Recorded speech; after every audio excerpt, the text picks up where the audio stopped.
What's up everyone? Today I'm looking at Unagi, a scooter built around the idea that getting around the city shouldn't be a pain because relying on public transit or shared scooters can wear you down pretty quickly. They're unreliable, sometimes a bit of a mess, and definitely not on your own terms. And while buying your own scooter seems like the obvious solution, that comes with its own set of problems like dealing with repairs, theft, or getting in touch with support when something stops working. Unagi takes all of that off your plate. You get something that's sleek, lightweight, and always ready to go. And everything else is already handled. No maintenance to worry about, no surprise repair costs, or trying to figure out what to do when something breaks. It's got this whole subscription model nowadays.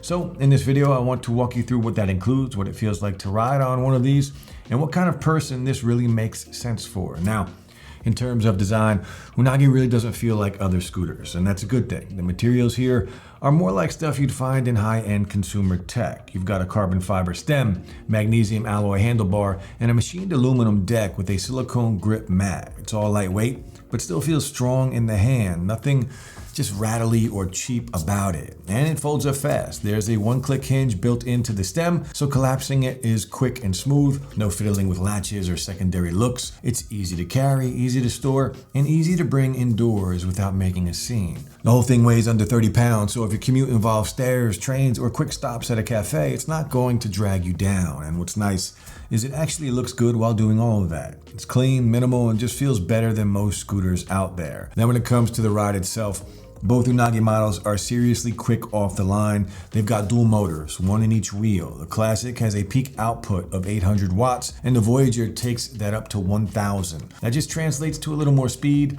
better at getting up hills, and a smoother pull when you hit the throttle. The top speed they have is 20 miles an hour. For sitting riding, that's more than enough. It feels fast without being twitchy. Now, one thing to be aware of is the ride feel. There is no suspension built in, and that's on purpose. The Classic uses solid rubber tires, and the Voyager uses a hollow design that softens things up a little bit, but you're still going to feel the bumps on rougher pavement. The upside is you don't have to worry about flats or maintenance, and the lighter weight makes a big difference when you are carrying it. The braking is very responsive with dual electronic brakes and a rear friction brake as a backup. So overall, it's smooth, quick, and very well balanced. It does handle hard stops and starts easily and works best on clean streets or bike lanes. It's not really a comfort ride, but it's consistent, reliable, and keeps things simple, which is exactly what a lot of people are looking for. Now, let's go over that subscription plan because here's where Unagi starts to feel different. Because yeah, you could just go buy a scooter. The Classic goes for $990. The Voyager is closer to $1,500.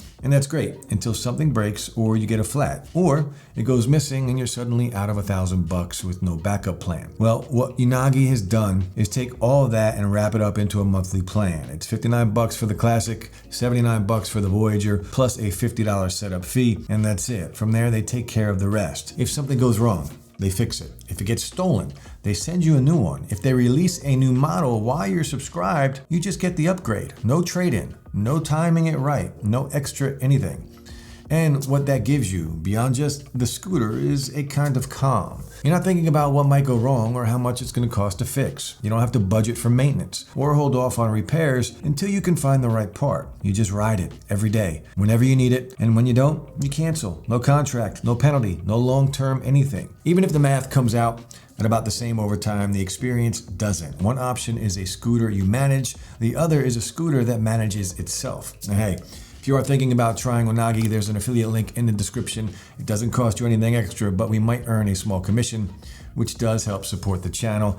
And every now and then there are discounts there that you won't see on their main site. Now, if you're looking at the Voyager model specifically, one of the big upgrades is the app. There's some really useful tools in there that round out the experience. You can lock or unlock your scooter remotely, so you can pop it into a store or leave it somewhere for a few minutes without freaking out. There's also a range calculator built in, which factors in things like terrain and rider weight to give you a more realistic idea of how far you'll actually get, not just what the battery spec says. You can also control motor settings right from the app, so switching modes or dialing things in doesn't require digging through a manual. It's nice. It's just a few practical features that help if you're using this day in and day out. Nothing flashy, but stuff that makes the Voyager easier to live with. Now, if you have been looking around for a scooter subscription, you've probably come across Levy. On paper, it's a solid option, especially if you're into having more control over your setup. Their scooters have swappable batteries, which means you can carry a spare or 5 and go a lot further in a day. And the pricing's reasonable, $630 to buy or $90 a month to rent. It's practical and simple, but it also puts more on your plate. You're tracking range, remembering to charge everything, packing the extra batteries, and genuinely staying on top of things. Unagi strips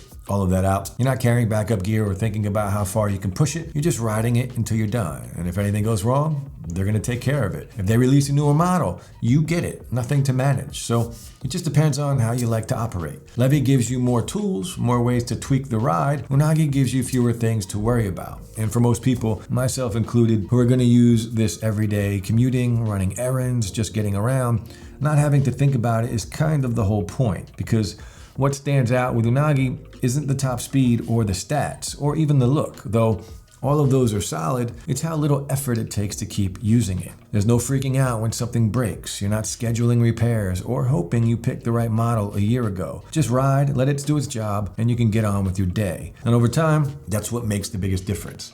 Not the feature list, but the fact that it always works and someone else deals with it when it doesn't. If you're thinking of picking one up, there's that link down below. And like I mentioned, those offers are usually better than what you'll find on the main site. Also, if you are interested in working with us or sponsoring a future video, just use the email in the description. So hopefully you found this helpful. And if you got any questions, feel free to leave those in the comments. I always do my best to respond when I can. Thanks again for watching, and I'll see you in the next one.